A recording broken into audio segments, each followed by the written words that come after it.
The wheel of time turns and ages come and go, leaving memories that become legend. Legend fades to myth, and even myth is long forgotten when the age that gave it birth returns again. In the third age, an age of prophecy, the world and time themselves hang in the balance. What was, what will be, and what is, may yet fall under the shadow. Winter has stopped the war almost, yet men are dying, calling out for the dragon. But where is he? In the heart of the stone lies the next great test of the Dragon Reborn. The Dragon Reborn starts with the consequences of Rand's battle against the Dark One. Heavily troubled with doubt, he must prove to himself that he really is the one people are clamoring for, and there is only one way to truly leave no space for question, claimed Calander. With this premise, I expected to spend a lot of time reading about his journey of self-acceptance. Instead, what I got were a lot Egwene, Perrin, and Mat.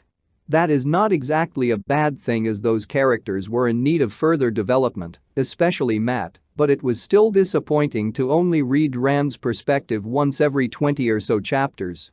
Mat Cawthon is undoubtedly the most entertaining character to read. Mat and Tom together? I could not ask for more. The light-hearted trickster that he is, even while passing an aura of unreliability, will stop at nothing to help those he cares about and keep his word.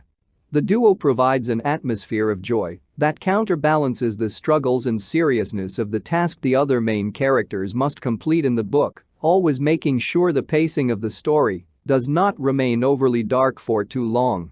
Finally, one of my major gripes with Perrin was given a new light, and his reluctance to accept his ability to communicate with wolves was understandable given the newfound potential consequences.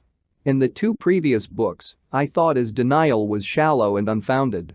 He can talk with wolves and his eyes are golden, not a big deal compared with what Rand and Mat are going through. In The Dragon Reborn, however, we are presented with the dire consequence of fully embracing that gift that might as well be a curse if used without caution. This makes his struggle and fear to be exponentially more relatable and believable, and the times he must use his power to help their cause are given more meaningful tension.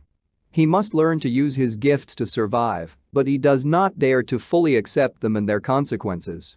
I will not lie, I had to strengthen my will to read Egwene's chapters, and I found myself uninterested more often than not when I realized a switch to her perspective was incoming.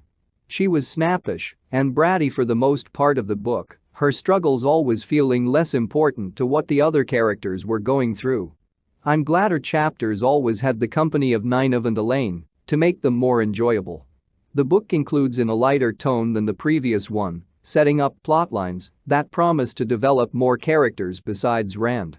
There are doubts nuanced and sprinkled in the previous books that get pondered upon in this one, their answers terrifying enough to make the characters sure the danger of their journey has only begun. Once again, a great book, if a bit unbalanced with less of the dragon's perspective than the title would otherwise suggest.